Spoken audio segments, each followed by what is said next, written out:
The views and opinions expressed on this program are solely those of the host and guest and do not reflect the opinions or policies of the station, its owners, or its advertisers. All content should be considered editorial in nature. Listener discretion is advised.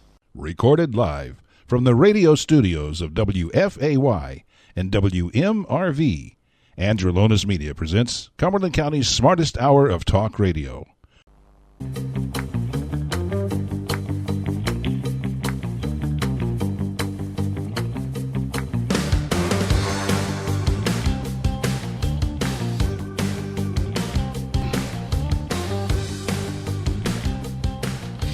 Well, everyone, good morning and welcome to the Carolina Cabinet. I'm Peter Pappas. I'll be your host this morning. We're proud to be the only homegrown conservative talk radio show in the region, and we know this is the smartest hour of radio. Our job is to give a voice to the conservatives of Fayetteville, Cumberland County, and beyond. Joining me this morning in the Cabinet, we welcome Pastor Joshua Goodman. Well, good morning, family. Mrs. Laura Musler over here to my left. Good morning. Good to see you. And welcoming special guest, Kathy Greggs, running for Fayetteville City Council District 7. Good morning. Good morning, Kathy. My district. Yep, let's talk about it. So we're going to dive into the show. We appreciate you tuning in and spending time with us this morning. Please take a moment to like, share, or follow us on Facebook and look at us, thecarolinacabinet.com, and you can find our shows and how to listen to your favorite podcast broadcasters. Don't go far. We'll be right back.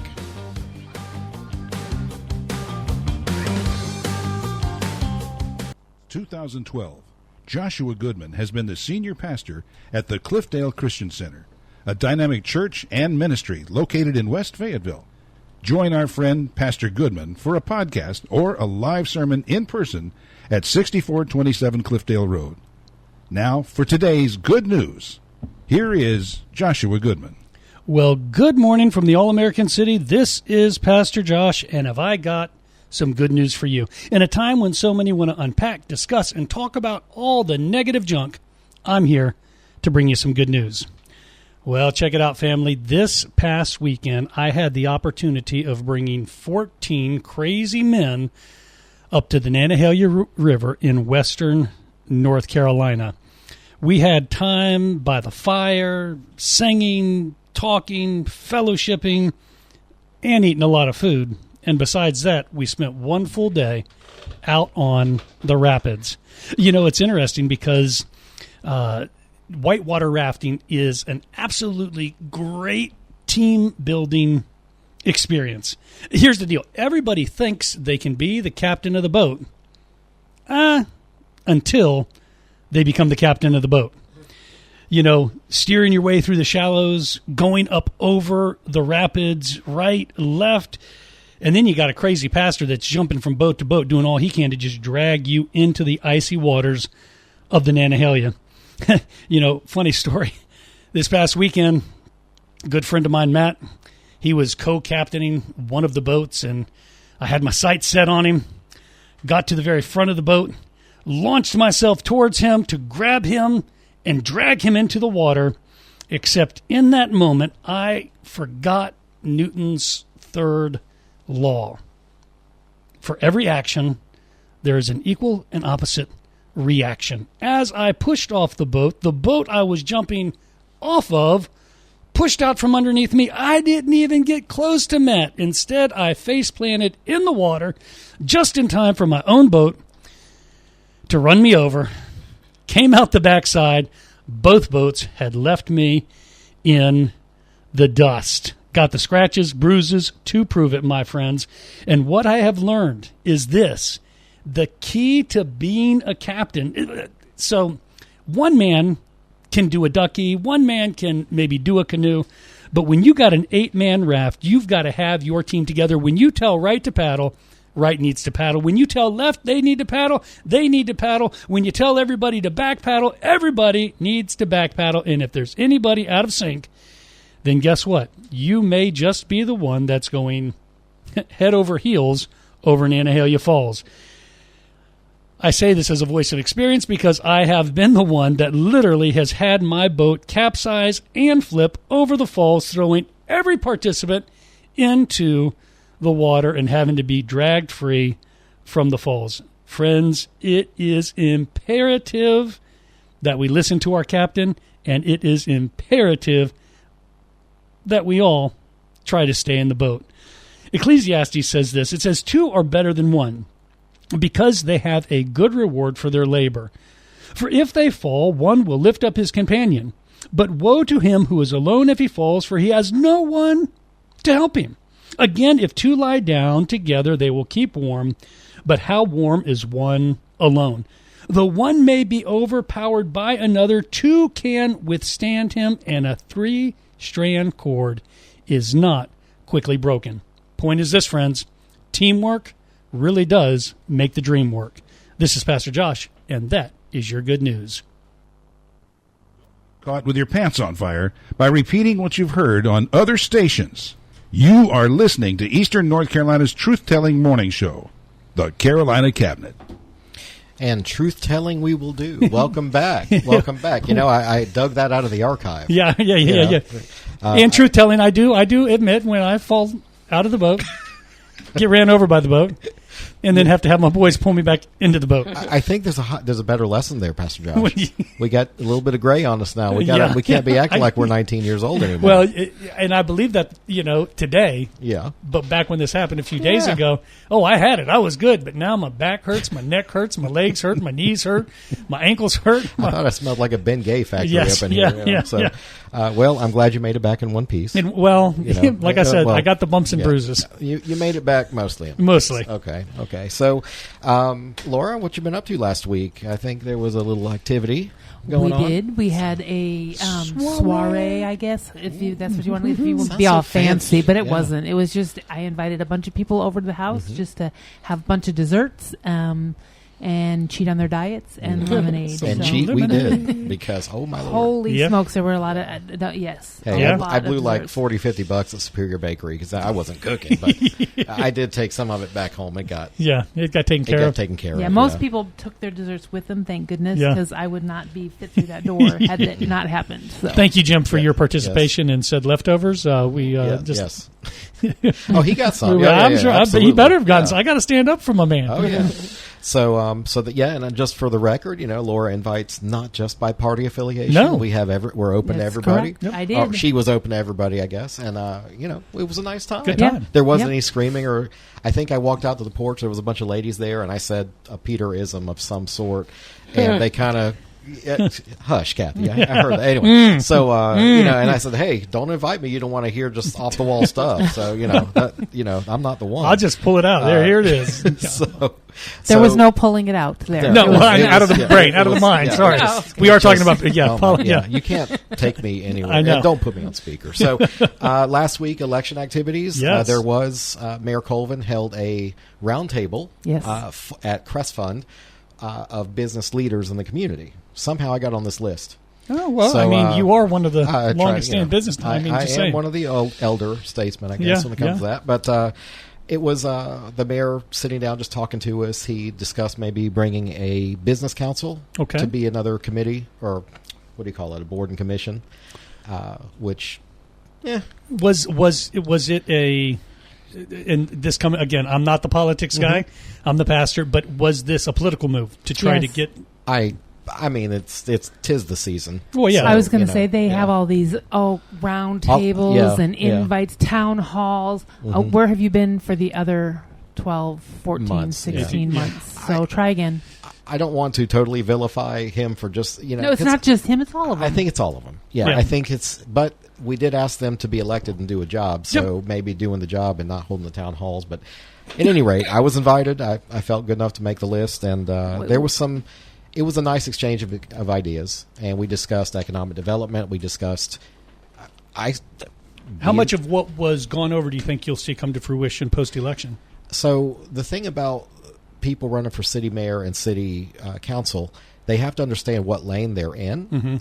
When Mayor Colvin or anybody on the city council says, we want to improve education. Well, you don't have a role in that. That is a county function. Now, we need to collaborate and tell the city, tell the county, hey, we need better education, because I was the one that raised my hand talking about economic development and said, hey, that's all great. Yeah. But where the hell are these people going to get employees? Yeah. Because we're graduating kids that can't read and write out of 12th grade. You're where or do math in your case, because you got to be able to do math. What is the incentive to be an employee here? Because I've been actually looking for a job. And I will tell you that Cumberland County and Fayetteville gets paid the salaries for the equal jobs. Go to Raleigh, and you're getting paid $100,000 for a job. Here, you get $30,000. There's a disparity. And you can't do nothing with 30. I mean, let's That's face it. exactly I mean, right. when I was getting married, 30 was okay, but you can raise a family. But today, you can't. That's 30 is. No. That's So if you're not going to pay the employees that are worth something, then how can you expect to get in good employees? It's an overall prosperity thing. It's kind of like we need quality of life stuff. We need clean water. We need schools. We need parks. All this stuff kind of goes together to bring that up. So it's funny, right? Because I was actually talking with my son, lives in L.A., gets paid L.A. rates, right?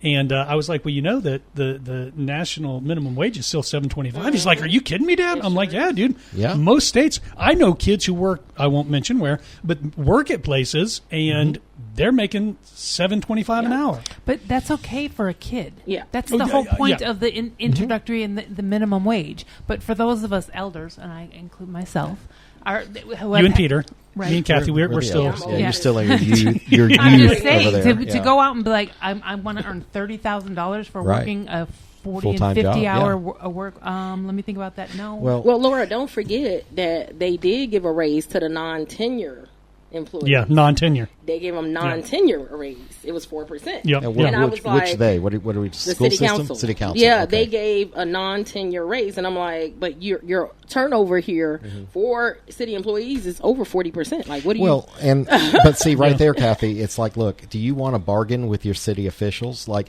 we saw Sheriff.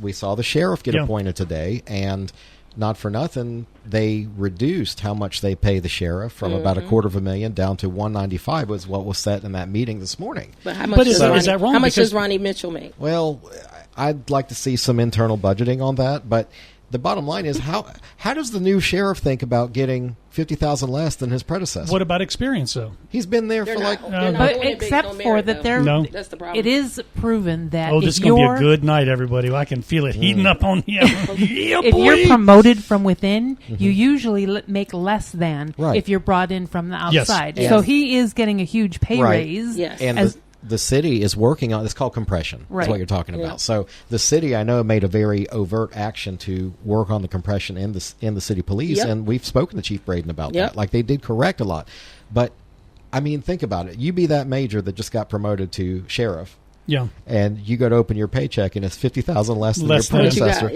yep. Even though you just got a raise probably over what you Yep. were making. Well, I'm a pastor. That's what I do. I'd be looking. I get those pay deductions. I'd be you know. looking to shake out the cushions a little bit, but I want to continue on. I attended. You guys sitting down for this?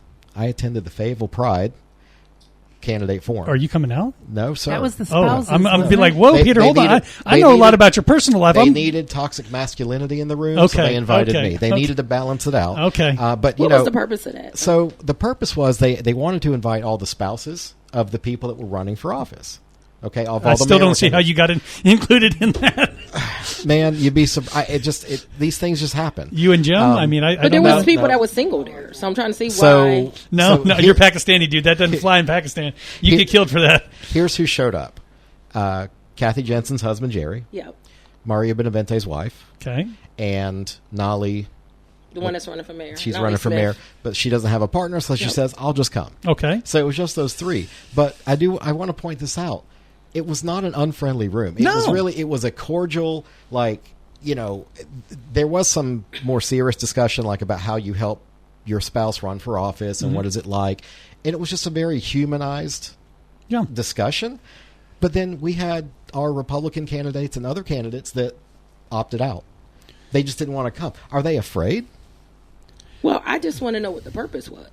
It was just for the Fayetteville Pride community to get to know the people that are running for office. They're not running for office. Their They are spouses not. are. They're Their the spouses spouses. are. Yeah. So, I mean, That's what I'm asking. I have input on what my husband does, of Right. course, which, but Yeah, right? See? Yeah. but for the most part, I'm not electing the spouse. I'm electing the person. I don't know. I think it's a look. If you think I that don't people think- I are mean, in it's a godly different marriages, idea. I think they then- wanted a I still don't get how I you think got they wanted- invited. I Again, I want to go think- back I think- to. I mean, I personally are think they they want a hopeful? certain- Well, it wasn't an They invitation. wanted a posted certain it. couple And, to show up that did Yeah. not show up. yes, That's I what do that believe was. so. Yeah. Okay. And Let's say what it really is. I had popcorn in the car to see that. Exactly. But it was more, they just put out the announcement. A blanket invite? Okay. So, But some of these nonprofits have to be careful because they're just they're not even a C3 yet. Yeah. Who, they're not a C3. Pride? Yeah, they never got their nonprofit work. Well, and they intentionally, so someone did try to ask a very political question, and they put the kibosh on it real quick. There was a person there that asked Kathy, like, well, what, the state just passed a rule about only 2 genders, and right away the leader was like, nope, no political stuff. So that's what I'm saying. So what was the purpose? They were pretty mindful. Says candidates form. I think it was just to get to know these people.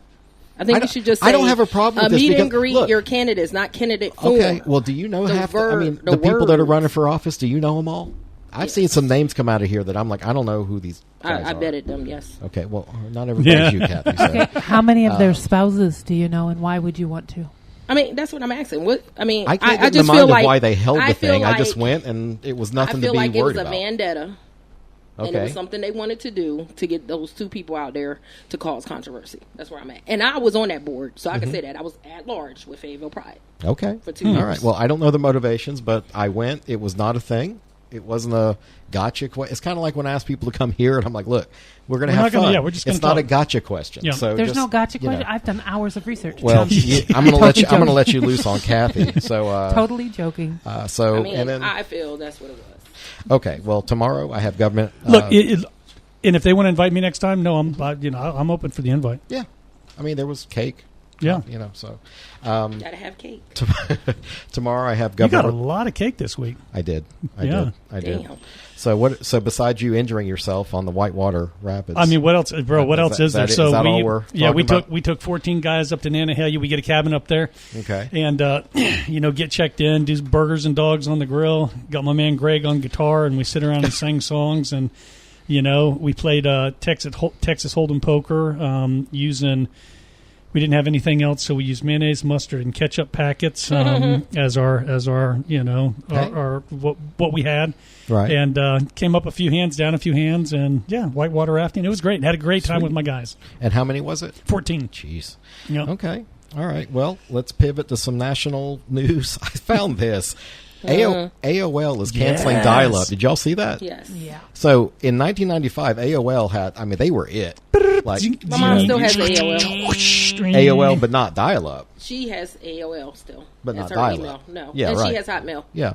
So in 1995, they had 10 million subscribers. Wow. Yeah. Now they're down to they didn't say how many users total, but the number of dial-up was quote in the several thousands. So how many people time. actually use dial-up? The U.S. government probably does because everything they do is slow. Yeah. Well, even if it was 5,000 or 10,000 people, imagine why they would still need to.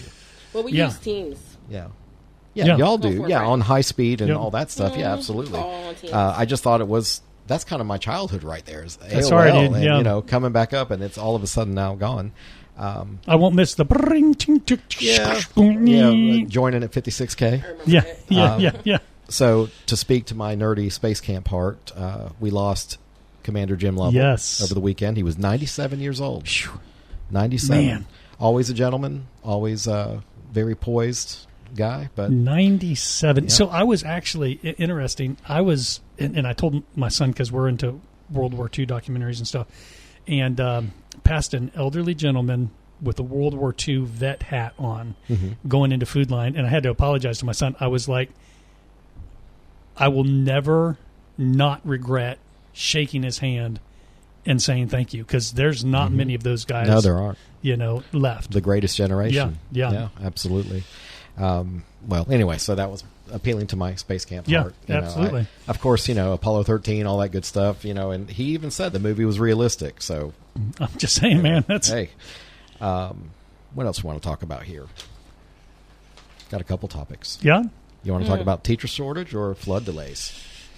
Well, I mean, it's raining, so we can talk about those flood delays right now. We got a flash flood warning on the way over. So, according to, basically, should North Carolina pursue legal remedies to force faster reimbursement from FEMA? That's what, right now, our secretary, Attorney General, is suing the federal government, Jeff Jackson, to get FEMA to pay us. You reckon? But why? Why would we have to sue the federal government? Because they're not doing their job. There is show me the money, Jimmy. Show me the money.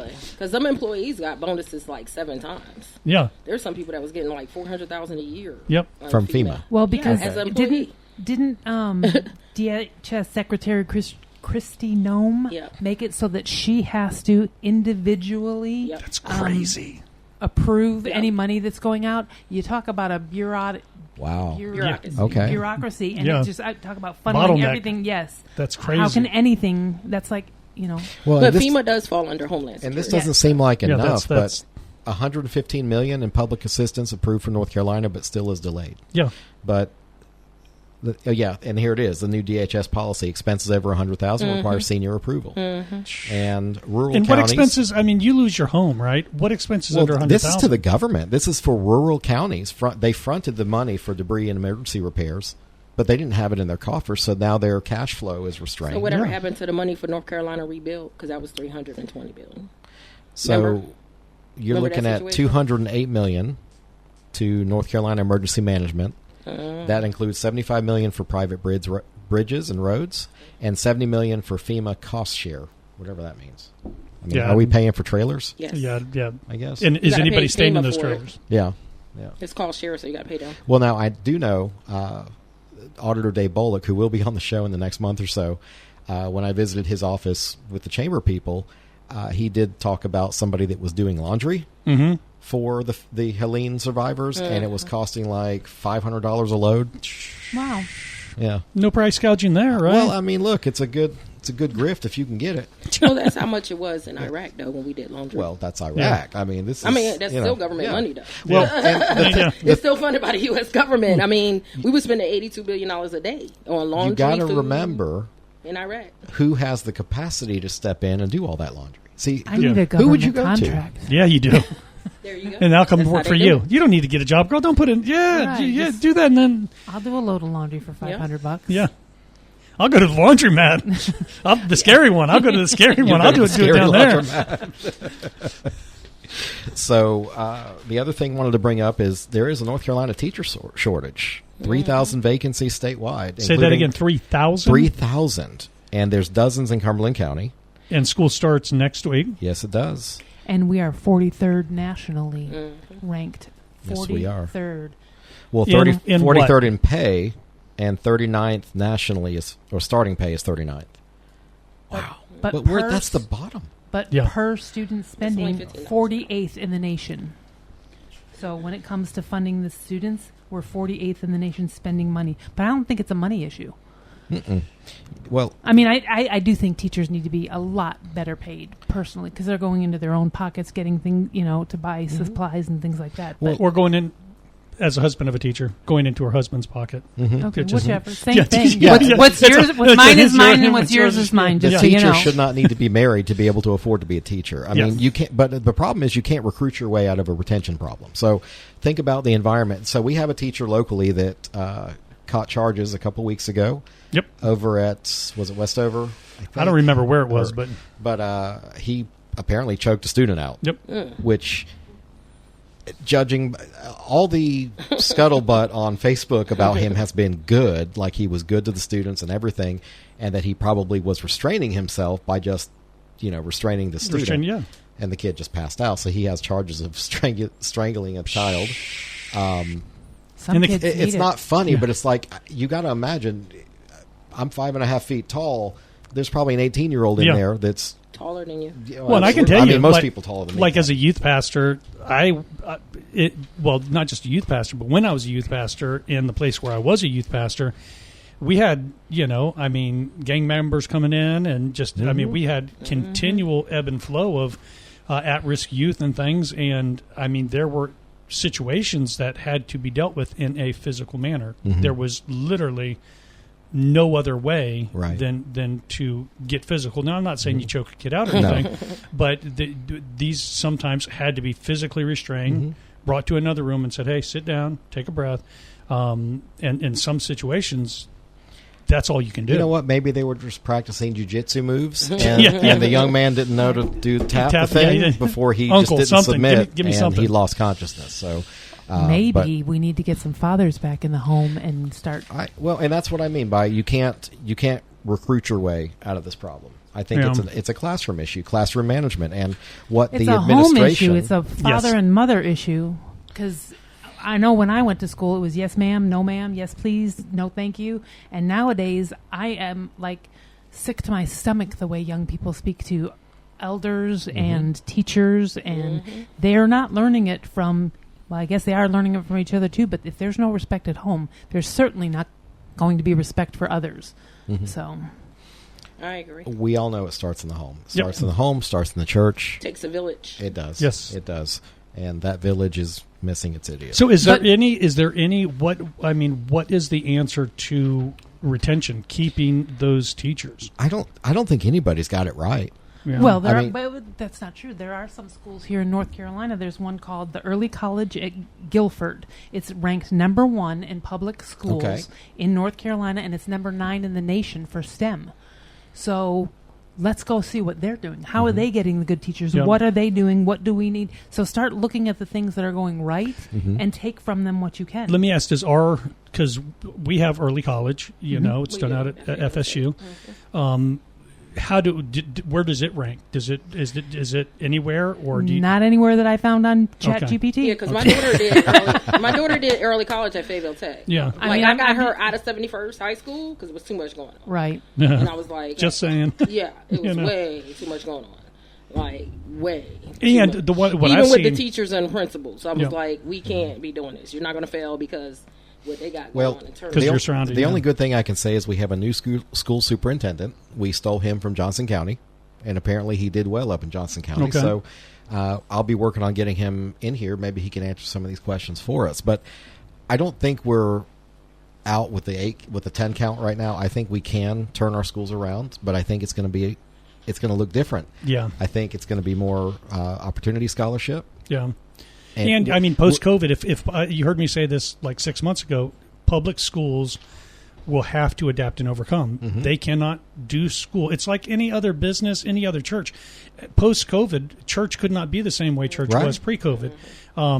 Public school cannot be, so admin heavy. You're talking so many funds going towards admin and so little going towards teachers, educations, and equipment. Well, we put so many requirements on the public schools to handle the IEPs and all the special, to give education access. IEP though. Well, there's some teachers that don't know how to write it. And they can't pass the teacher exam. That's also a problem. Well, yes. Because you got to, in order for you to make more money, you got to have the teacher's certification. Yes.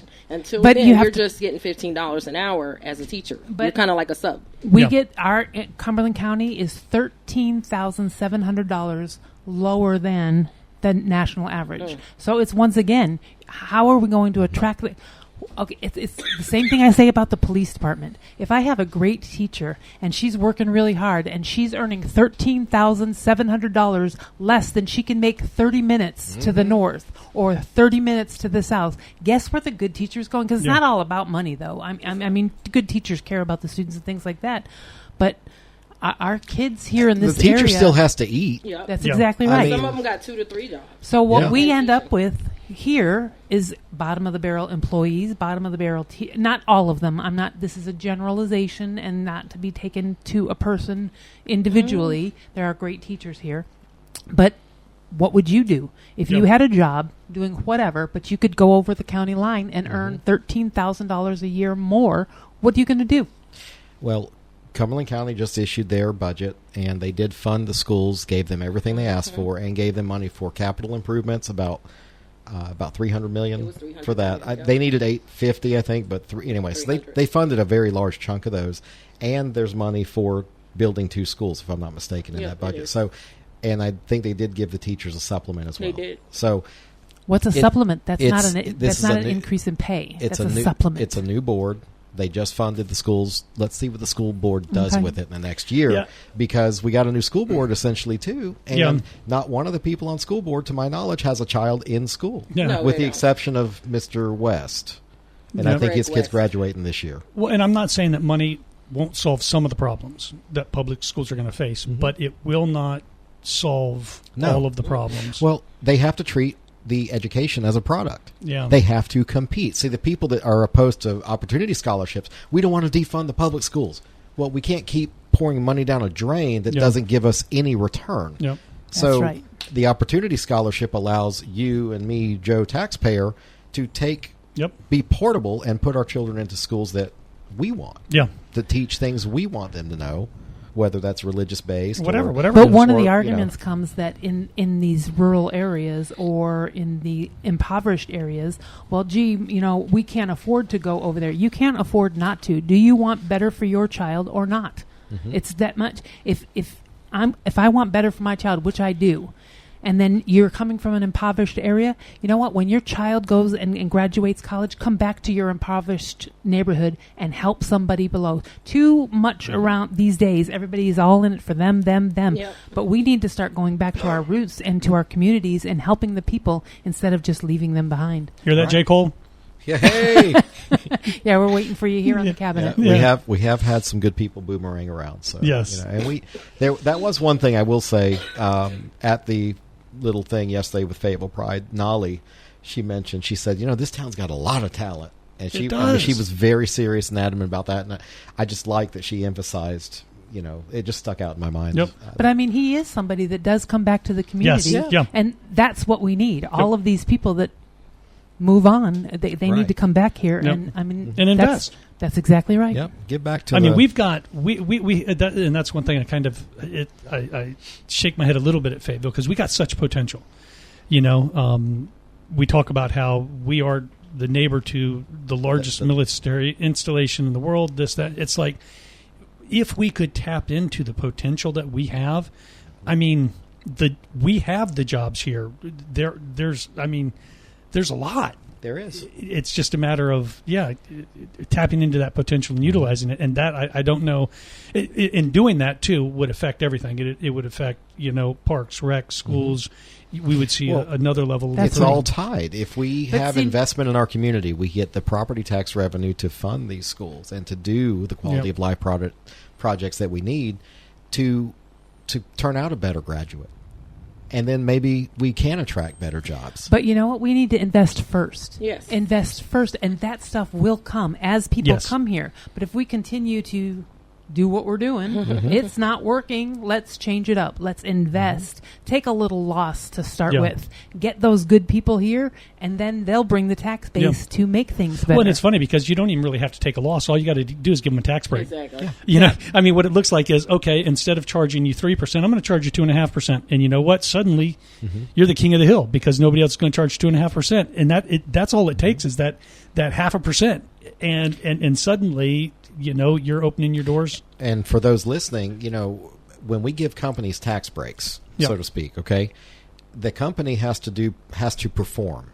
Okay, yes. And they're not eligible for any of these reimbursements until I think 18 months after they open and start providing these jobs. They have to start reporting to the Commerce Department that they are basically fulfilling their end of the deal. And oftentimes these companies don't fill out that paperwork. And that's so we're giving the tax credit, so to speak, but it's not money off the front. Yeah. It's money off the back end once they've opened and done. And by then, the number of employees spending tax dollars, buying houses, purchasing groceries, all of those things, I mean... You need but that the base good jobs, though, they bring from out of town. That's all the executive jobs and things like that. They're not hiring or saying, hey, you know what? You're a single mom and you have an associate's degree. Let's bring you on and do real life training and teach you to be an executive and invest in the community for those people that don't have the opportunities that they could have had. That's the way to invest. And unfortunately, unless we improve a little quality of life, little schools, this, that, and the other, these executives are not going to replant themselves here. Why should they? And if they do, they're not going to send their kids to Cumberland County. Yeah, it's like I mentioned. We were in the vying for an assistant principal to come in, and we let her know up front, hey, this is what we pay. Right. It's not even close to what she can make outside, but there was a situation that arose, and she was on board, but then she was like, hey, life happened, and now I can't do it. I mean, is that... It's a loss to you, but you can't blame the person for doing it. No, absolutely not. I mean, this is a woman sending her kid to college, and, it's the way it is. Yeah. But that's... I think I said, we've been living in that cycle. They got to eat. Yes. They got to be able to eat and clothe themselves. Yep. I mean, I don't want to say, I hate the word living wage, because I don't know how you want to live versus you want to live, so I don't know what wage is fair, but there has to be some, I mean, a trained person with a degree needs to be able to choose a job that is going to sustain them. Yep. Yeah. I got a little brother who's, going to be a fireman. Okay. Got accepted, right? He was actually in line to begin Fayetteville this year, and ended up doing what I thought was a smarter choice, and that is, he's like, you know what? That will always be there. He's like, I can apply next year, the year after. He says, I'm going to get my, master mechanic's license. I'm going to do this. I'm going to go to school for because reality is what I can make as a fireman will survive me. Yes. But it won't survive a wife. It won't survive kids, kids, grandkids. It's like, and that's a wise choice. And the city is making, so one effort I know they're making is with the Hometown Heroes housing program. Yep. They'll loan $20,000. I think they'll loan $30,000 I think 30, to first responders and people in government service to put down on a home. Yep. So I mean, is that a loan or is it just like a subsidy? Or I thought it was more like not a loan. It can be forgiven. Yeah. So there's criteria in the program for credit score, and you got to take a class. It's really not that high of a bar. Well, I know back in the day they were doing the HUD loans like that, and the criteria was crazy. It was like you got to be in the house for 5 years. Yep. If you're not in the house for 5 years, you buy it with our money, you sell it, right? Then you're gonna have to pay us back the money. Well, yeah. But if you stay in the house for 5 years, then they forgive it. Then it's all forgiven. Well, and I think that's an easy thing they can keep track of. But so they are making progress. And I think we had Mayor Pro Tem Jensen on here. Yes. She was discussing police department or fire department, and I said start with the fire department first, because it's only like 7 vacancies. Yeah.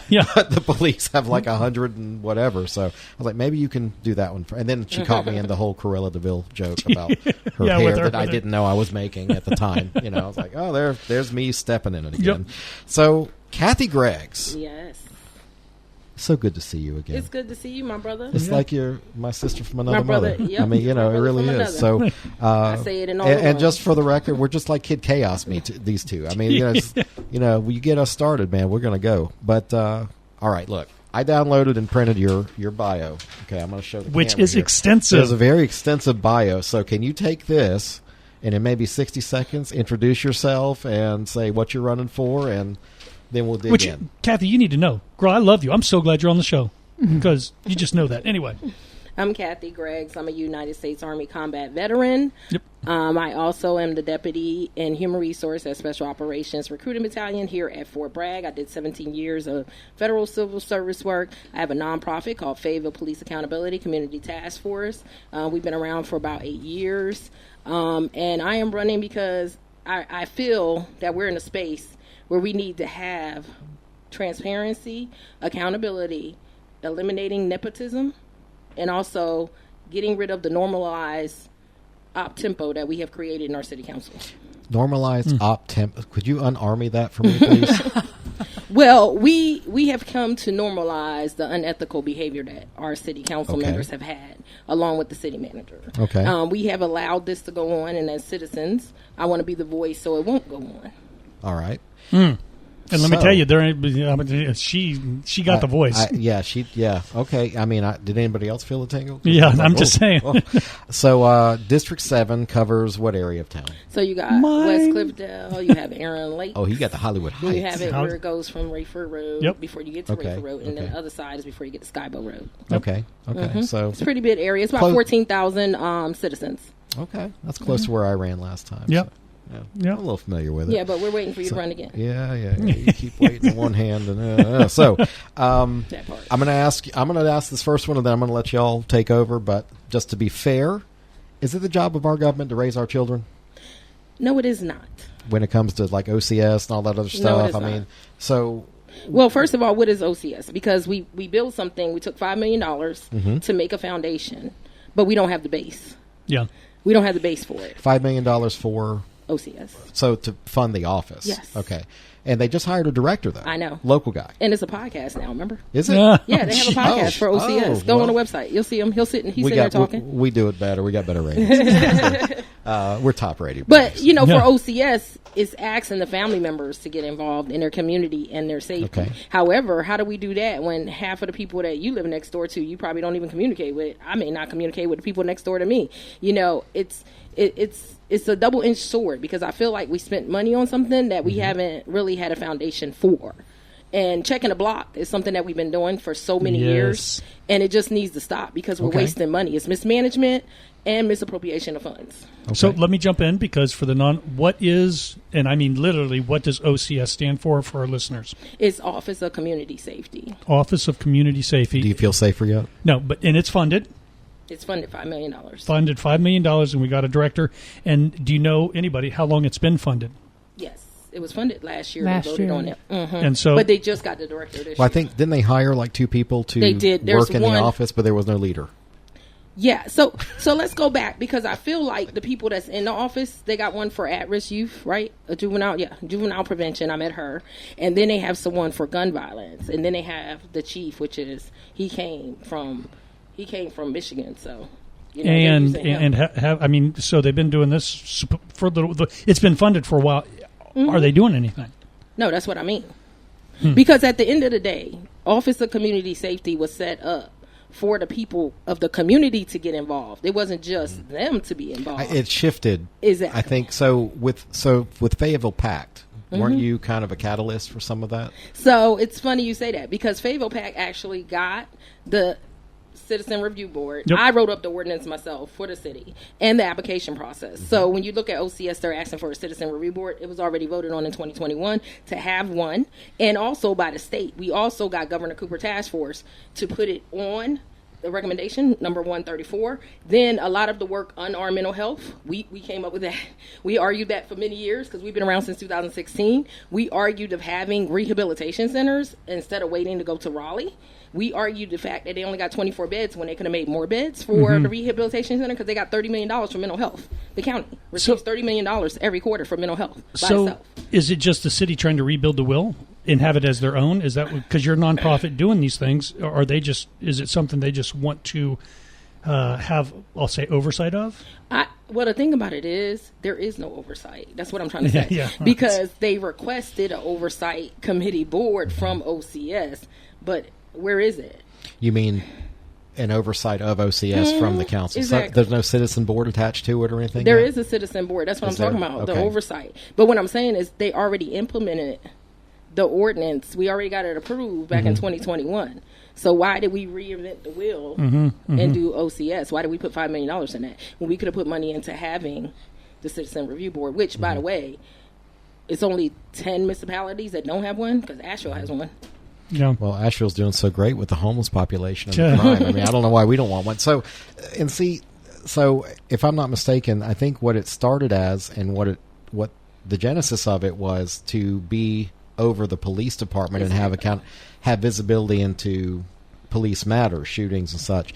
And I think the taste for that kind of left people's appetites. They didn't want to have citizens on top of the police, and that's where now we have this hybrid Office of Community Safety that's supposed to serve between the mental health, the person in a mental health situation crisis, for the police to respond, calm it down, and that's where then submitted by OCS to get them to counselors and stuff like that. Right? When they already have sit teams, they already have sit people that come unarmed, and you got to be certified. We had Mario on here, who's a huge proponent. He is, you know, and he's talking this, and this, but so all of those things that he kind of mentioned were not at the kind of the root of why we began it, which was kind of like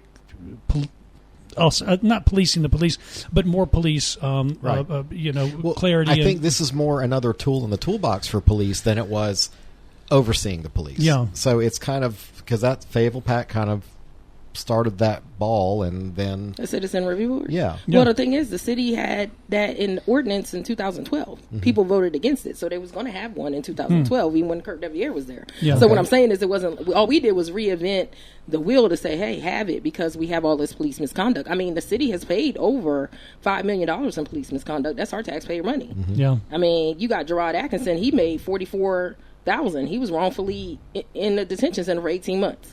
So, that's our taxpayer money. So, at the end, we should definitely have some type of oversight to see, hey, why are we paying for police misconduct?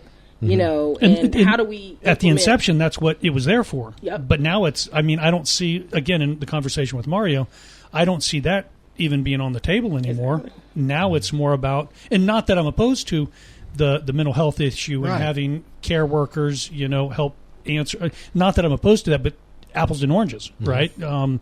Having a level of oversight or at least clarity when it comes to policing. And hey, this should have been done.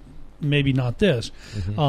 That's not. Again, you're talking apples. These are two different things we're talking about. Well, Fayetteville PAC, when we started based on the violations of regulations within the police. So, like excessive force. Yeah. You see what I'm saying? So 18 months in the detention center. Yeah, stuff like that. So that's what we started as, like, you are violating your own policies and procedures. We didn't start to say, we want the police to do what we say. We didn't say we want to defund the police. And that is exactly the message that was circulating around, is that people. So the way I look at it is, you have our U.S. military. They have the UCMJ, right? Uniform Code of Military Justice. Yep. So would we want our soldiers, U.S. soldiers, subject to the UN tribunal? No. Exactly. So to me, people thought, I think the perception is that we wanted this committee to add another layer on top of the police, and I think that's a retention problem. I mean, what policeman wants to come here if not only do they have their chain of command and citizenry to answer to, but now they have this board that could also take action. So, well, not only that, we just said that we have a problem with even retaining people. Yes, absolutely. So how are we going to get the caregivers under that OCS? Like, how are we going to get people to be caregivers? We all remember the shooting of Jada Johnson. Yes. And how City Council wanted to play with a hot potato of whether they're going to back the qualified immunity or not. And Chief Braden gave us a primer on qualified immunity. Yes.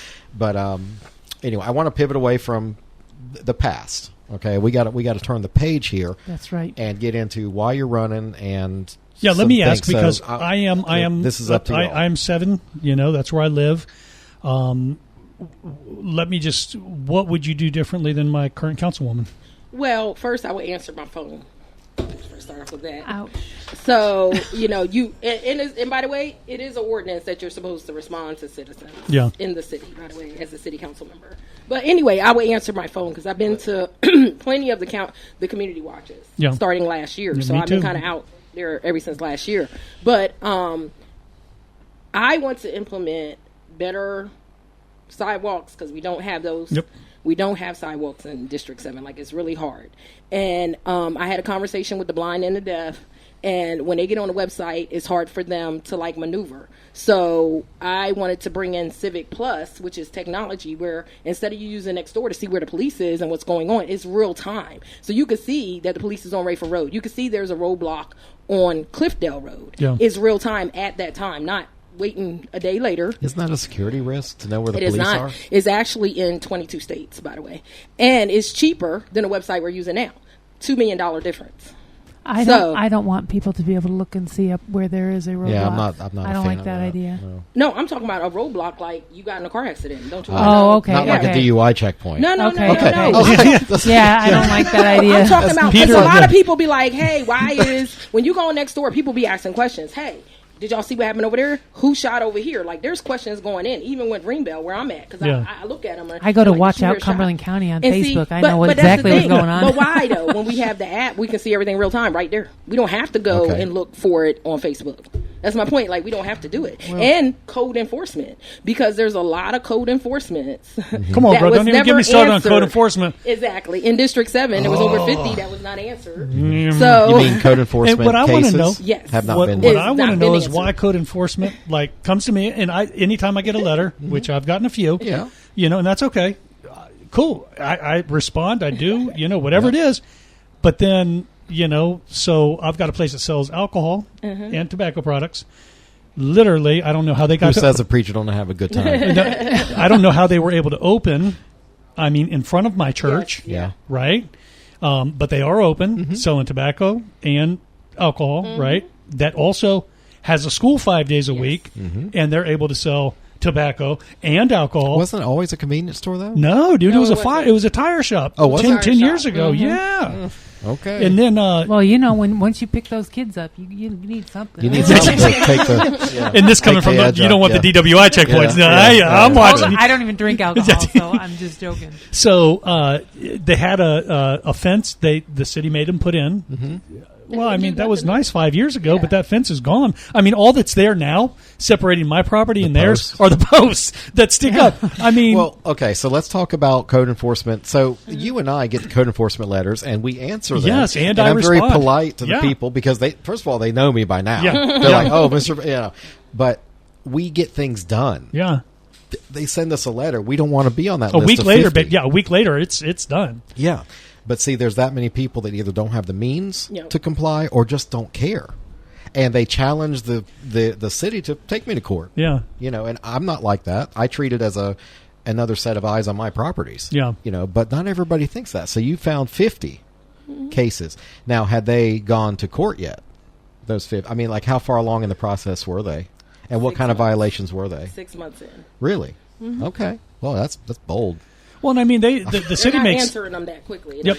The city makes heavy, at least on the letters I get. I'm not sure, but they're like, look, you got 1 week to comply. Otherwise, it's going to be $100 a day for and then and then it grows. And eventually, they take you to court. Yeah, it's a misdemeanor of some sort. Yeah, but so, what would you do to fix the 50 backlog? Well, that's what I'm saying. If we use the Civic Plus, we're able to make sure that everything that's in the queue, we can see where it's at, and they have to answer it within 72 hours with Civic Plus. Okay. So you're talking about the homeowner needs to answer? No. The code city. enforcement. Yes, Okay. they have to answer whatever the homeowner wants. Okay. And that's not even just the code enforcement. That's also when we're talking about trying to get trash picked up. Yeah. Like stuff like that instead of waiting. trying to get your trash picked up. Another one I got. Can you see Exactly. that? Can you see that my trash gets picked up on the norm? Because I'm just saying, like, I got my residence is on church property. And like I'll roll my stuff out, and nothing happens. They roll right by. Do they think you're commercial? Is that right? I don't know. I don't know. But we called for 3 months. Hey, we have this mattress. We'd like you to pick it up. Hey, we have this mattress. Yeah. 3 months. Yeah. We'll be by Thursday. We'll be by Tuesday. We're going through there this week. Not one. Finally, they're real nice. Oh, yeah. Yeah, well, yes, sir. We got you. I'll send somebody and it'll be right. We went out to the dump, but we live in the city, and we're throwing the mattress, and then they're like, hey, you didn't check in. Where do you live? And I'm like, here. And they're like, yeah, you're not allowed to put that here. Yep. Oh, it's only, it's well, not because for of the city robot residents. trucks now that pick up that stuff, they can't be near power lines and other things like that. I think I had a situation with a friend of mine that was in Dino Hondros district. He's not very pleased. Because where they always put stuff from his mom's house by the road to be picked up by bulk collection, they wouldn't do it because of power lines. So you put the power lines in. Yeah. You tell me you're going to pick up my stuff. Yeah, exactly. Yeah. I mean, how's that my problem, baby? So I'm just going to say this right now. Once Kathy's elected, you call her. Oh, brother, yeah. And see, and I think I have her. I think I have her in my phone already, so I'm good. She's going to answer her phone. Yes. Well, I will. The thing is, these guys that are running for city council and mayor, they think they're playing House of Cards. Yeah. Okay, it's a little too high caliber. Yeah.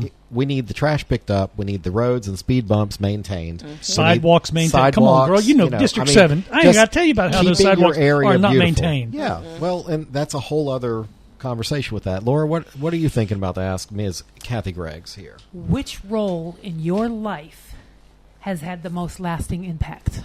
So the role in my life, I'm going to say when I was 7 years old in Germany, we were in Germany, and my mom was like, hey, we're going to go down to the city, and usually every Saturday we go down there and I buy stuff, right? And I'm like, hey, I want to buy this candy. Well, there was a homeless guy that took my money. And I was crying, screaming. I'm like, oh, my God, Mom, the money's gone. So my mom got on her knee, and she was like, look, if you don't have compassion for other people, I'm not going to have compassion for you. And in my mind, I'm like, I don't give a damn what you're talking about. I want some chocolate. It ain't fair. You know I know. It ain't fair. I want some chocolate. So after that, she was showing me what compassion looks like, and from there, I say this, who's going to cast the first stone? Yeah. Because anybody can be homeless. Anybody can go homeless anytime. Yep. Okay? But my role in the community is continue to serve as a public servant under God within the Constitution of the United States and the laws that govern the society and citizens that we live in. Mm-hmm. That would be my role. Soldier for life. Okay. Woo. I feel like she's like, what? Yeah. I didn't mean to get that deep. No, I did. Yeah. Okay. So, Kathy, tell us about where people can go to learn more about you. We'll, of course, post any links you have, but tell them phone number, if you want a phone number, or email address, website. If they want to mail you for an autographed copy of a picture or something, go ahead. Talk to us. So you can go on Vote Greggs Empower a Legacy. How do you spell Greg's? GREGGS. Empower a Legacy at gmail.com. Or you can go on our website, empoweralegacy.com. Empower a Legacy? Yes, because I'm doing generational legacies of service to show the youth what it can look like for them to rise up. This isn't about me. It's about the other people behind me. Yeah, our time's almost done. And being a soldier, we set it up for the people behind us. We mentor, we coach, right. just so they can go in. So it's not about me serving because I've already served. It's about who's after me and showing them what right looks like. Okay. With that, we appreciate you being here this morning. As always. We're going to take a small little break, and we're going to welcome our next guest. Okay. Kathy, I always love a you, brother. pleasure. Thank you. Good seeing you. Love you, brother. Great. Love See you, you sis. soon. Love you. Well, hello, everyone. I'm Peter Pappas from the Carolina Cabinet. We host a weekly conservative talk radio show for this region. And since it's election season, we're going to have as many candidates on as we can. They're asking for your vote, so we want to ask them the tough questions. Tune in for new episodes every week at thecarolinacabinet.com. Free thinking, hard hitting, truth telling. You're listening to the Carolina Cabinet, Eastern North Carolina's answer to the radical left. Liberal media's blah, blah, blah. Welcome back to local conservative talk radio. And welcome back to the Cabinet. I'm Peter here in studio with Pastor Joshua Goodman. Yes, sir. And Mrs. Laura Musler. Thank you. Always good to see you. And my producer Jim out of the camera. Just poke your head over here for a minute. Say hello. Hello, Got Jim. a whole person over here. Okay, so we just heard from Kathy Greggs running for District 7 City Council. And I have invited, and he's shown up, Mr. Clifton Johnson. Clifton. Running Nice. Welcome. for Mayor, City of Fayetteville. Nice. Welcome, sir. Hey, thank you. Good. I appreciate the invite. So, should be a lot of fun. I don't know. So you didn't send me a bio through the site. I think you just did before you showed up. I didn't have time to read it, though. So, it's up to you. You got 60 seconds. Tell us about you and why you're running. Well, this is actually my second bid for mayor. Like I said, I'm Clifton Johnson. I'm an actual native of Fayetteville. I was born here. A graduate from 71st. I What? graduated, yeah. Fly Native, baby. Yeah, Native. fly, Come Falcons on. fly. Yeah, I'm Anybody just wanna saying. ask? Fly. Anybody want to ask what year? Hey, 97. No, hey. Greatest okay. year. We Yeah, all well, went out. We all all love. right. We all 97. love Fayetteville. Went to college or went to the military Yeah. or ended up in Iraq. Yeah. Wait a minute. Where's your gray hair? No, yeah. My daddy kind of helped me out with that. All right. We don't gray. We don't Oh, gray. you We don't don't wear gray. glasses. Okay. Haven't you ever heard of Just for Men? I have. That's a nice one. Well, as you can see, he Obviously he not, hasn't. yeah. Neither have I. It's- Grecian formula did Yeah. not take over here. So Just telling us wisdom. That's your wisdom. It's wisdom. So wisdom. fly, Falcons, fly. So you graduated, got yourself put in Iraq. Well, no, actually, mine's the opposite. So when I graduated, I actually had fun. Went to college, enjoyed the college life. Went to the wonderful North Carolina A&T State University. Okay. yeah, there you go. I got out, then I Whoop moved. heck. I moved up into actual the D.C. area, working in IT, and then of course 9/11 happened, and my brothers were actually enlisted in the military. And me and my mother had a conversation, and as the oldest boy, it was my job to come home and go out there Join and up. be with there. So I actually left my job at the time and enlisted right in the military with Wow. a degree, and went straight. Went to a recruiter's office and said, "Hey, I'm going to the military," and they sold me. How they're talking to you. I don't need to talk to me. Get me to Iraq with Yeah. my brothers. I was like, don't need to Show me where to sign. anything. You ain't got to sell it. Yeah. I'm already bought in. Yeah. The express Yeah. plan. Went down to lovely basic training and the drill sergeant. You don't got to sell me drill sergeant. Just get me through the training. Tell me what to do, man. What I'm to do, here. yeah. Yeah.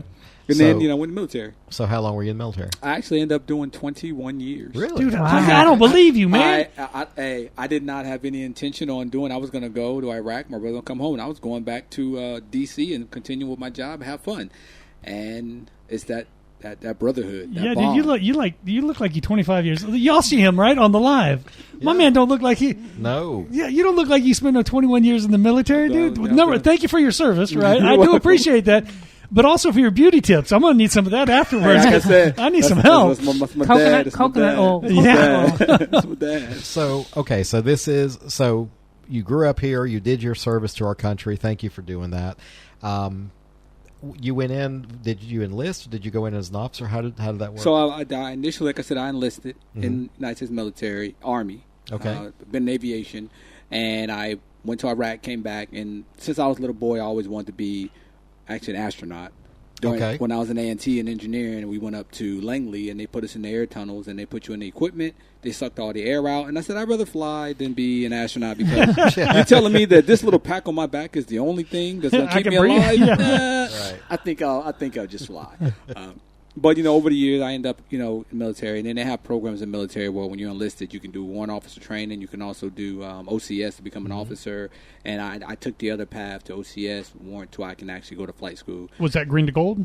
Or before I didn't do green to gold because I already had all. I was actually a private in the military with a master's degree. Yeah, he had all the gold. He already had all the gold already. Yeah. So I did OCS, was where basically you can do a direct select, but you still go to OCS because you got to get that training. And when I got out of that, I got selected for aviation, went to flight school down at Fort Rucker, and then the career just kind of went that way. And then I transitioned over to Signal, and then I also transitioned over to cyber. So what did you do? Career. What was your? I mean, you flew, but were you pilot? Were you load mount? What did you? What? So initially, like I said, I've had. You talking about 21 years of different. Yeah, careers. So I know. I'm talking about a lot. Career. So you had aviation. You had whether it be aviation. I was doing. Maintenance. Then also I moved over to what's called TRADOC, which is the training part. So where you're actually teaching. Then I moved over into when I became aviation, flight school. Training. That's over two years just training yourself. Then I went to. Don't want to make Fort Bragg mad, but I went to 101st. Yeah. So at the end of the day, I'm a screaming eagle for life. 82nd, but screaming eagle for life. And then you're training, you're doing in aviation, and then it's called a patch chart where you're deploying, you're back and forth deploying. And after a while, you deploy, do your mission, you come back, you train. Deploy, do your mission, come back, you train. And then as officers, our career, you go to different. You do your command time, you do your staff time, and then I started thinking about 6 years out. I started thinking about what I'm going to do when I actually get out the military. So I was like, all right. So I transitioned over. The cyber came here. And started thinking about, hey, I told the family I want to run for mayor. How do y'all feel about that? I had that conversation, and then I started doing my plan 6 years out. And then when you're in the military, you cannot run for office. Yeah. So I ran in 2022 because I was going to retire, and I got that approved that, hey, you can retire, you can go ahead and start running. So I did the 2022 campaign, but then my retirement, it came up. The retirement wasn't approved to retire, so I ended up serving another year. So you're fresh out. It's not like you've been out for a minute. You fresh out. Fresh out. I've been out of the military now officially a year. Oh, wow. But I've been out the military as far as probably about 3 years. Yeah. Almost 3 years. But officially. Wow. Yeah. Cool. So he's looking for excitement. He wants to jump into Fayetteville politics. Yeah, very cool. So what district do you live in, and why did you choose mayor over starting out in your district to show that you can work with other people? Why mayor? So district is District 1. And the reason why I did the mayor was, like I said, I've been looking at this for a long time. And so what I want to do in regards to as far as changing policy, yes, I can run for the district and do that in District 1. But what I've noticed, because I got elected, I'm actually the sitting co-chair right now of the joint. You got the Fort Liberty, and they changed it to Fort Bragg now, Cumberland County. The Transportation Committee, the Food Council Policy Committee, I'm actually sitting on that as a co-chair right now, and I got opportunity to kind of look and see how the actual leadership works. And when I was in the military, I was called the maker of teams. That was like my nickname in the J3 office, the maker of teams. And that's something I've noticed, that we need somebody that's going to, all the leadership needs to come together. It's not District 1, it's not District 2, it's not District 3, it's Fayetteville. Mm-hmm. And that's where I'm like the mayor, come in and be the actual maker of teams and take all our leadership and bring everybody together and put us on one strategic goal to push this city forward. That's the main thing I've noticed that needs to happen, and that's why I'm here. I can't disagree with him. The maker of teams has upon us, and he has spoken. So, I like that. I like that idea, because sometimes it's like herding cats, from what I see. Well, politicians. But I think what Mrs. Musler is trying to get at is, Peter, I think you know me well enough. You can call me Laura. I got other names for you too. Whatever. So, give me that look. Yeah, I know. Mrs. Believe me, I'm like, accustomed to getting that to? look. Believe me. But to me, there's a certain part about kind of earning your stripes a little bit. So it's not a disparagement that you're going straight for mayor. I want you to be successful. Absolutely. But did you not see stuff maybe in your own district that needed your attention? I've seen stuff in the district.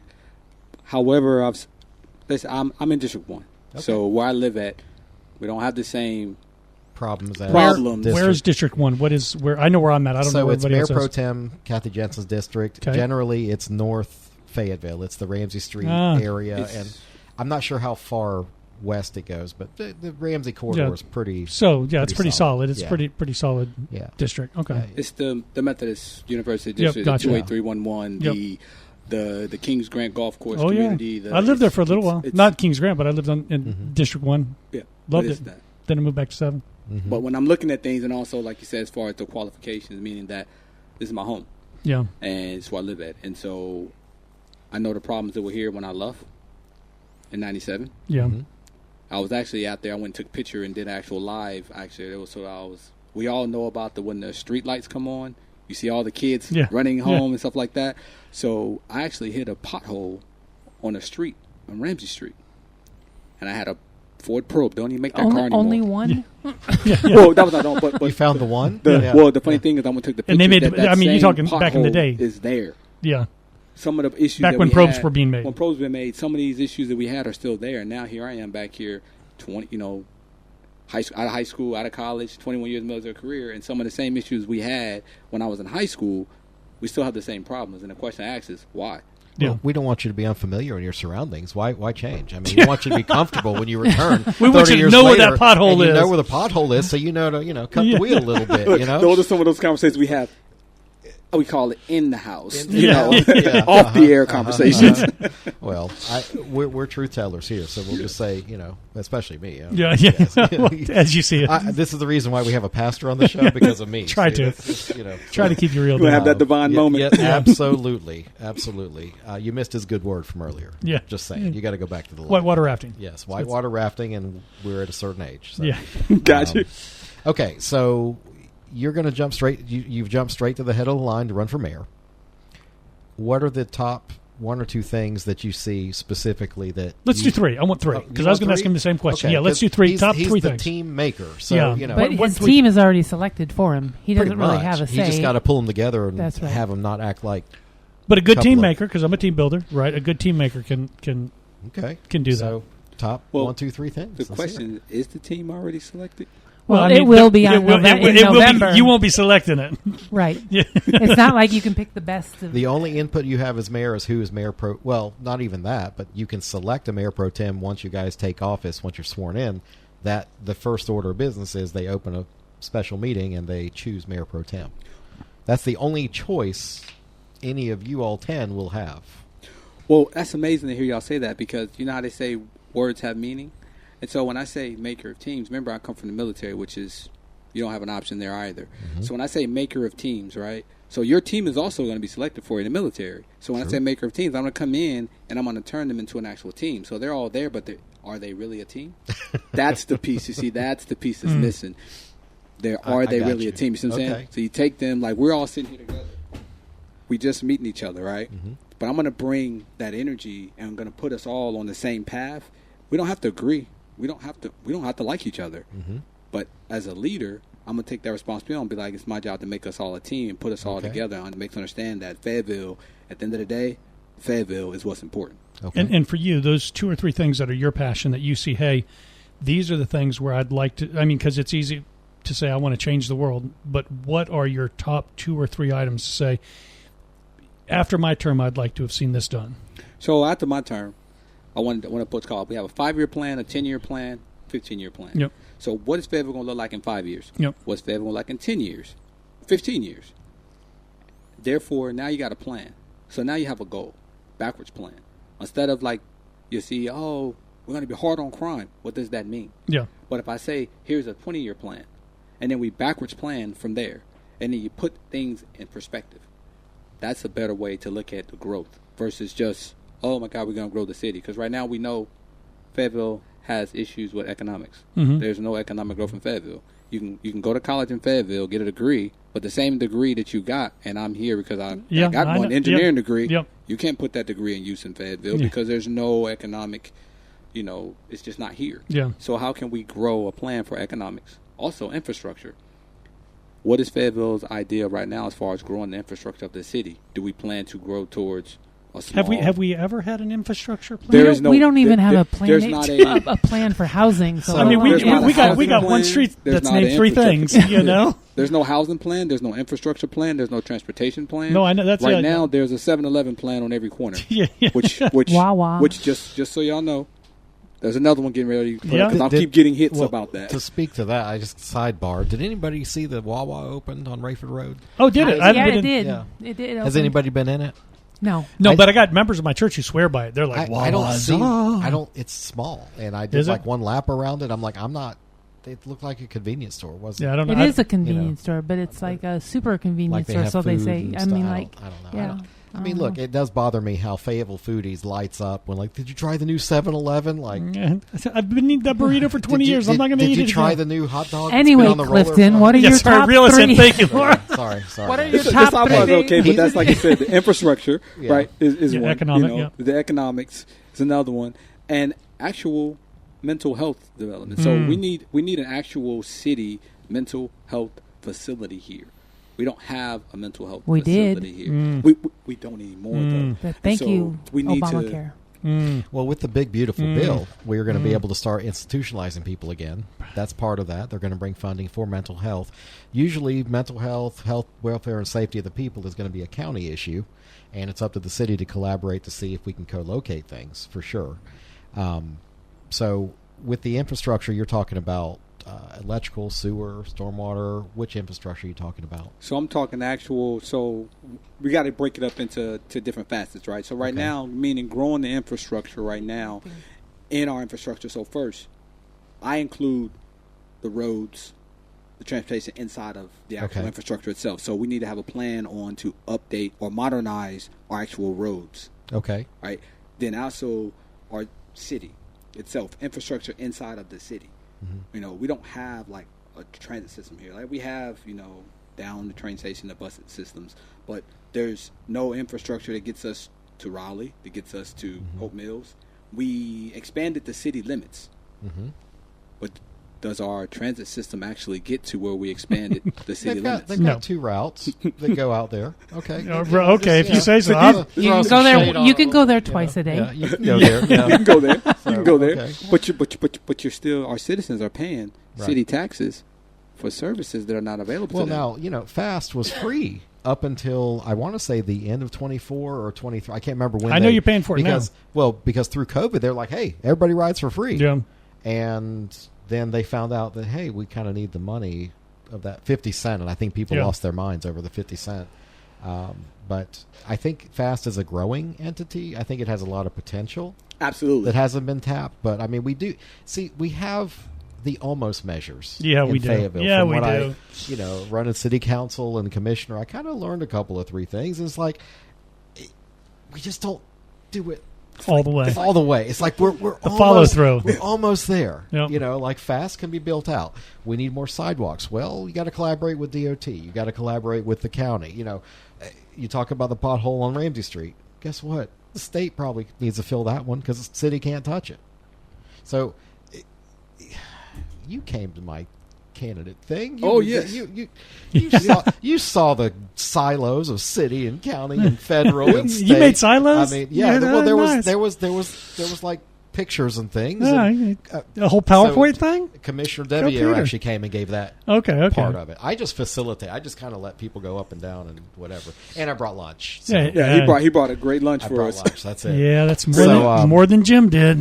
So, poor Jim. I know. So- Every week I'm going to put it on the air, Jim. Your name will be in my mouth every week. In infamy over here. Yeah. All right. So you want infrastructure, jobs, and what are some other things you're? Yeah, mental let's just health, recap, which is right? great. Mental health again. Yeah, we brought Okay. up the mental health. And the mental health, and I understand, like you said, it was, and now we no longer have it, but it's more to put that emphasis on it. Like you were saying, oh, it's hot, don't touch it. It's like the city has so much potential, but it's like, hey, let's sit down, get everybody together. We get the leadership together and say, okay, can we sit down and what is the strategy? How are we going to grow? If we say these are our 3, look down and say, okay, what kind of initiatives are we going to have for the city? And we're going to put 3 initiatives out, and then the leaders are going to all sit down. And I'm talking about city council members, commissioners, you're coming along too. And we all going to sit down. And it's not going to be, the county commissioners do this and the councilmen do. No. We all the 49ers. We are the 49ers. Yeah. 49ers today. We need everybody. We're going to sit down and we're going to say, okay, these are the 3 initiatives that we're going to work on Right. to grow this city. And then we'll sit down, put a plan together, and then you start assigning those tasks, and then you follow up. Follow up. Okay. And, we have seen more city, it's been more visible. Yeah. County and city collaboration between city council and the county commissioners. They have been meeting more regularly with the new board that did take over. But I still think it needs to be facilitated more. I think like Parks and Rec is county and city. Yeah. It should just be the county. And I think more collaboration. I think that between county and city, I think that collaboration's always... Fayetteville's only one of the municipalities of Cumberland County, which is there's like a dozen of them. Yeah. Hope Mills and Spring Lake are the largest, and then you have the smaller Falcon, Godwin, Eastover, all those. But I think whatever the county wants to do really should get buy-in from the city of Fayetteville. We have 200,000 people I in think the city of Fayetteville. Yeah, we're the hub. We absolutely are. So I don't think they can make a move without us. No, I agree. So what are some other things that come to your attention, or what's your experience been like running for mayor right now? So it's been, round 2 I call it. I learned a lot from the bumps of my first campaign, and I believe in experience. And so, how bumpy was that first campaign? Oh my goodness, it was like an asteroid field. It's like an asteroid field, trying to navigate an asteroid field. Okay. But now that I'm actually in my second bid, I can look back and I have lessons learned, and now I have a better strategy and a better team, because it was just me and one other person, so it was pretty rough. I hate to break it to you, but at the end of the day, it is just you, buddy. Yeah. That's all there is to it. Just you, yourself, Solo. and Irene. That's it. So. Yes, be myself and Irene. I totally understand. But like I said, that renewed energy and just looking at the city, and it's just so much potential. And when I look at it, it's like I think I can. It's like, no, city, you can. We know it's not I think. It's like, hey, get up in the morning. If you never try, will you ever succeed? And it's almost like the city is at us. I looked at it, it's like, are we at a stalemate? Are we at a stall? And I'm like, yes. We are the can-do city, but we don't do a whole lot. Yeah. we can do a lot more. Yeah, let me ask you. Didn't want to go there. When you don't have to do this. The job don't pay much. You're retired.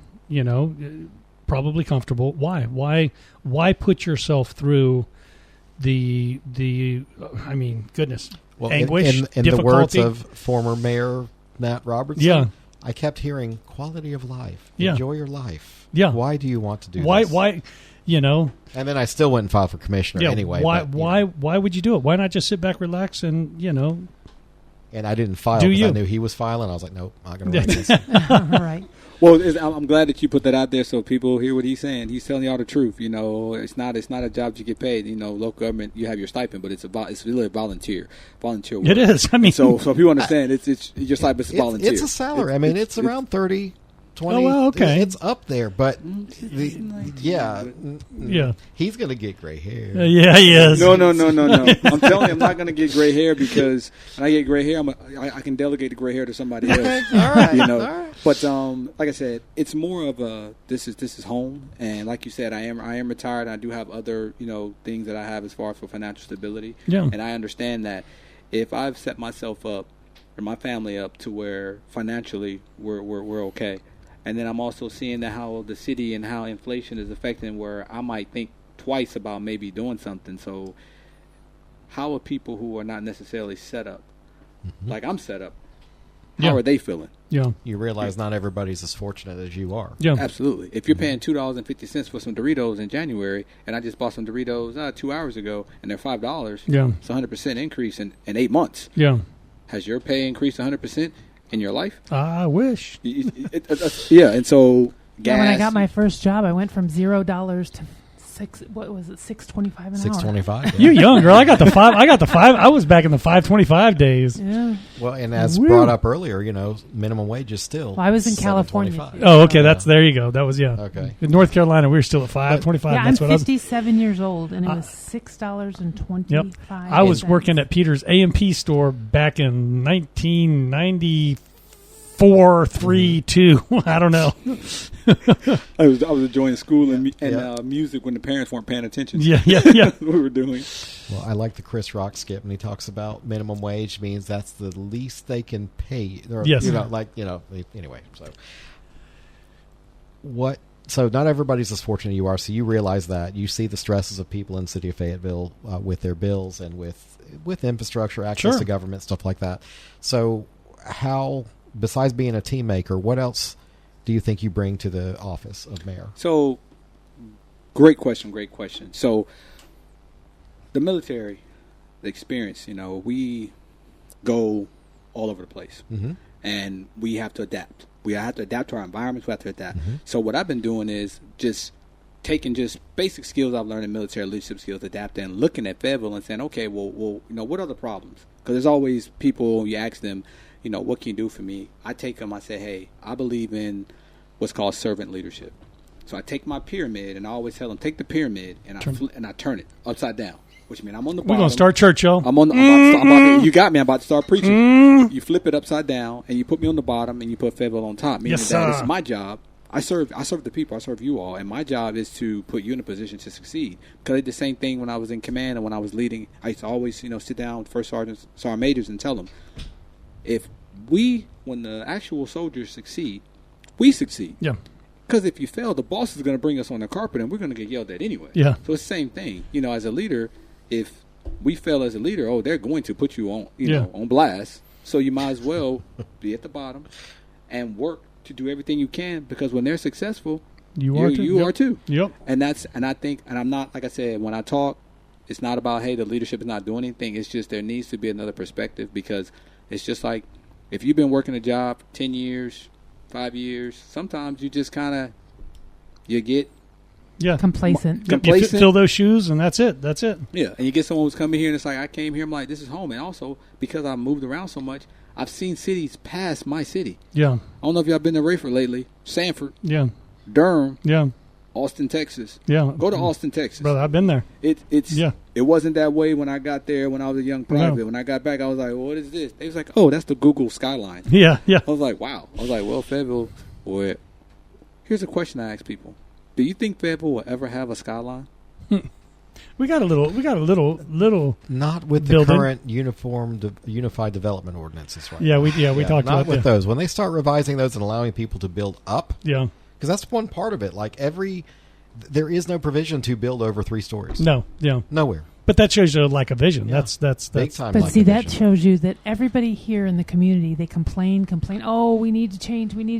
But every year they are electing the exact same people. How about people start thinking outside the box and give new people? It's only a 2-year term. Yeah. Maybe something might change if you elect a new person. Mm-hmm. So, just saying. Yep. And it's like you said, so if you look on, like when you go on my website, as far as my number one priority, infrastructure. Yeah. Is to change that. Yeah. To where, because like I said, I went to other cities and I'm talking to other leadership. Like I was just in Atlanta on last Thursday, talking with some of their leadership, just saying, hey, how did y'all get, they have a city ordinance there to where certain businesses, when they come build, especially the hotels, minimum 15. So I'm talking to like, how you even get that done? So, and I went to Durham. Durham has the same thing. Durham is starting to get a skyline. 15 what? Floors. 15 stories. Oh, wow. So also, when, say we can't see 3. Yeah. But here's another issue. You have some businesses, especially a lot of the hotel chains, that they have a minimum amount of floors that their hotels have to be. Yeah. So if they want to come to Fayetteville, they can't even come here. Yeah. So that's on my main priority, because when I say building a better Fayetteville, I say breath of fresh air, I want to get to where that's a local policy, want to get changed. Like that's day one election. Everybody's coming in, and hey, how can we get this changed? Yeah. How can we get this to a vote so we can change? And also, first floor in the business district, how can we redo the business district? Because we are still building residential homes in a city, in the city district. Why are we building residential homes? Where are you talking about? Remember, we grew the city limits. Right. So you mean the annexation? So we annexed the city. So how are we going to redraw our actual city? Where's the downtown in Fayetteville? It hasn't changed. Do we have a downtown in Fayetteville? Does it have limits? Hay Street. We do have Hay Street. But when I'm saying the mindset, it's like, are we trying to get it to where we can develop our downtown to work. When people go to a city, what's the first thing they do? They want to go downtown. Well, they want to go Well, eat, you shop. can go downtown till 8 o'clock. Then there's nothing to do. Yeah. Yeah, there's nothing to do. But also, like I said, get that mindset that how can we start building and drawing businesses to the city. If somebody wants to come to Fayetteville, we want to try to draw them here. We have the beautiful, like we have the Cape Fear River. We have a lot of things in Fayetteville that can draw, and we can actually bring tourism to Fayetteville. You have the largest military base here. Draw up in tourism. Well, here's a turd in your punch bowl right now. So I just got an email today, from. That's such a bad visual I was picture. Just gonna say, Thanks, I didn't say to visualize. I I'm was just saying, thirsty. that's what Now I'm not. I better check my water. I just today from the Convention and Visitors Bureau from City of Fayetteville received an email that there's a move to close the Airborne Museum on Post. Why would they Have do you that? heard about that? Well, it's some part of military restructuring or funding. They're going to be closing. So they said it gets about 40,000 visitors a year, and that having it is one more air. Because I said, well, can't they consolidate the exhibits that are on Fort Bragg on Ardennes Street? I think it is down with the ASOM, the Airborne Special Operations. And he said no. What would happen is a lot of the exhibits would just be put in storage. So, speaking to tourism, we need more amenities. We don't want to lose what we have. Yeah. So this is a campaign from the Convention and Visitors Bureau to write some letters, call some congressmen, and let it be known we need to keep our attraction that brings 40,000 people a year. That's a lot of people. That's a lot of people. And something else, too. I think it's part of military training. They have to go through that museum and learn stuff. Well, so I don't know for what. That is something, like I said, that I've said, hey, you can use tourism to boost the economy here, because a lot of people are very, very interested in the military. When they found us here, they're like, oh, like when I go places and I mention Fayetteville, they're like, well, what? And when I'm like, the military, Fort Bragg, oh, and then it kind of clicks. Yeah. So people really, really want to have, just know about the base. And so if you take that basis, like, have any of y'all been to Williamsburg, Virginia before? Oh, yeah. All right, so you see how Williamsburg uses the Jamestown colony, and how they use it we can do the same thing with the military. We can also do the same thing with the Cape Fear. We can do that. We just got to have, get a council together. We could do an airborne water park. Yeah. Well, and there has That's what we been, need, so water. somewhere on the shelf, when you win mayor, you got to go in the archives of the consultant work we've paid for. Don't get a new one. We just like to pay consultants. No, we don't so actually take their somewhere advice. is a report about doing an amphitheater down on Cape Fear River, on the Cape Fear River Walk. Yeah. And that came up 3-4 years There ago. used I to think be it was. one. Where, there? like Clark Oh, Park? where Campbellton Campbell, Land? yeah. But That this got is going to be flooded a out. real one. That, Okay. That was a real one. We used to do a lot of things down there. Okay. That was a nice place. Well, we'll have another Sweet nice tea. place. But if you look, you'll find there's one plan down there, among many, that there is a whole plan for that. But why do we lose momentum? Why do we just call a consultant and then we're like, well, okay, thanks for the work? And I think it comes back to what we said during our last guest, and that is, when an individual's running, they'll, you have the forums and you forums have and the meetings and the town halls, and then once they're elected, you ain't going to do this. No, absolutely not. Then it's just it's dust in the wind. Yeah. It just it's here, and then okay. And not to vilify anybody that happens to that we perceive that way, but I think you get in and you find out, holy crap, there's a lot There's going on. a lot here. So I can't fault everybody, but with somebody that has served like Mayor Colvin and you have your longer serving people, Statesmen. I think we should be a little further ahead than where we're at. No, absolutely. I think, like you were saying, what happens is I'm just gonna, just it's called lack of accountability. And so at the end of the day, leaders lead, and then people always say, "Well, I didn't do this. I didn't do this." Absolutely, because when you go in there, you cannot get everything done. You go in with a plan. Hey, I got these 5 initiatives. Right. You're not going to get 5 things done. Yeah, but you get 1 or 2. But if you get 1 or 2 done, it's a success. And then your counterpart is going to come behind you. You kind of set it up for them to be successful. Yeah. It's no different than when a commander leaves. I know when I go in command, I got 18 to 24 months. Yep. I got this nice, plan that we speech and we brief to our boss. Am I really going to get all that done? No. But you set it up. And then so now when your counterpart is going to come in, hey, here's the tires. Keep them oil, grease, and then you continue put gas to improve. in it, you'll be all put right. gas and keep improving. I think what's happening with Fayetteville is it's like it's the same, and it's like, no, let's get a plan, and then let's sit back, and we're going to sit back and address this plan and look at it and say, okay, where's a milestone? We set these milestones. We had a plan. We backward plan. Yeah. We look at the plan. We revisit the plan. We pull it out and say, okay, we had this milestone set. Maybe we didn't hit the milestone. Okay, so let's reassess. Yep. I think that's what's missing. Well, and it's interesting that you bring that up because I think that when Nat was mayor, his Park and Recs bill, all that he did there, it's like those things were not even begun to be realized until he was out of office.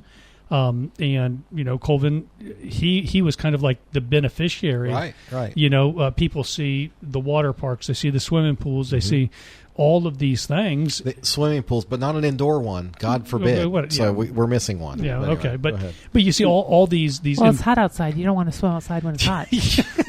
Oh, boy. Where's the aquatic center? Don't jump in the river. Rayford. Yeah. But it's one of those things where you see somebody who sets up their predecessor who comes after them or would that be your successor? Mayor Pitts. He lost his job because he made the decision to annex West Fayetteville. Yep. And that was very unpopular because basically he annexed and then created 3 new districts that voted him out. Yep. They're like, yeah, no. Yep. But now you see now we have the utilities being put in. Now we're getting our momentum in the west side of Fayetteville. So I think definitely you'll do some work that'll be credited to somebody else later on. But I think every administration, unless you stay in office forever like everybody else. Yeah, then you want to go for a $500 pension like old what's his face over. Right. No, we're not going to do that. Like I believe that you get in office, you do your term. You don't. It's not a career. Yeah. You don't get elected and you say, "Hey, I'm going to do a 20-year career as elected official." It's I think you probably need to tell some of our council. What is the ideal time? Because I think 8 years. If you haven't done anything in 8 years, you need to go anyway. Yeah. So. Here's a question that I pose to people. What's the highest office in the United States that you can achieve? Pastor. Absolutely. Second highest office. Okay. And he only gets 8 years. Yes. Second highest office then. Yeah. Your first highest. Yeah. President. Sure. How many years can he serve? Yep. He or she serve? 8. Yep. That's it. So why should we have people for 20 years? I don't disagree. I agree. Okay, here's a question that's off topic for this election, but not if you're in Hope Mills, but how do you feel about the staggered terms? What is so that's where you? So that's where instead of everybody getting reelected every 2 years, okay, you go staggered. So this year these people are getting elected, and so you do a little bit of a longer term. term. It's 2-part. They extend their terms to 4 years, and then to do that, then they start staggering. Half the board goes. I was going to say it's a really bad idea if it's every year because then I got I got 5 people this year and then 5 people next year. Every 4 years. Okay. So you would be elected this time. You would be elected for 4 years. Okay. And so then you would serve for 4 years. Now the people that come behind you the next time in 2 years would be elected for 4 years. For 4 years. So you divide it up. That creates some continuity of government. Yeah. No, I because to me to replace the entire Fayette. We're getting ready to have a brand new city council, y'all. Exactly. I mean, everybody that was on council decides to run for mayor. And at least 3, right? I mean, I still don't understand. It is. Yes. Three incumbent city councilmen, and including the mayor, are no. It's 1, 2, Mario, 3, it's 3, Kathy. 4. So you got Mayor Colvin running for re-election. Yep. Then you have the other 3: Courtney, Kathy, and Mario. Right. Man, we're set up. So you could get out there and vote, Fayetteville. So you could potentially have a whole new every 2 years, an entire new city council. Yeah. I think that's dangerous. Me personally, there's no steady as she goes. After having spoken out against extending their terms, I've really reconsidered my position on that. I'm thinking, we need staggered terms. I think so. But staggered 4 years, not staggered 2. Right, but not for the reasons why, they need to run for. I don't care about any of that. Yeah. Like, if they can't handle it, out. Yeah. Okay. But just for continuity, the city has a $350 million budget. Mm-hmm. You really want to put that in the hands of somebody who has no idea? Just imagine if every single person that gets elected is a brand new person. Right. The city manager runs the city. Who are we kidding? But how does that affect us all if we get a whole new council? I mean, there's a learning curve. You are literally. I mean, that is a very real possibility in this term because you've got, again, 3 sitting council members who vacated their seats. So they will not get reelected to that seat. Mm-hmm. So you're going to have at least 3. Well, and you have challengers in all the other districts, too. That's right. And I believe primaries in all but 1. Yeah. There's going to be a primary and all, but I think DJ Hare's seat. He doesn't. The man that's running against him runs all the time against him. District Yeah, and 5 it's does. like Yeah. DJ. Who's going to be District DJ? 5 has only 2 people running. Yeah. Yeah. So We know But all about this District 5. is a very pivotal election right. for the city. It's very pivotal. Well, no matter what happens, how will you stay involved with the city of Fayetteville post-election? So post-election, regardless of the outcome, like I said, I still sit co-chair, and it's 3 years. What commission is that again? So it's the joint Fort Bragg, Cumberland County Food Policy Council. Food policy? Food Policy Council. The Food Okay. Policy Council, and they transition to Transportation and the Communications Council up on that. So that's you get elected by the commissioners. But that's So a 3-year. How often do they meet? those guys? It's on the same schedule. It's we meet first Monday of every month. So It's like this It's monthly. the same. Okay. senior So it's citizens another one, county yeah. board. Kind That's of what you board. are. Okay. Yeah. So very I still good. stay involved in that board, and, Okay. and like our council was very, very pivotal on getting SNAPs.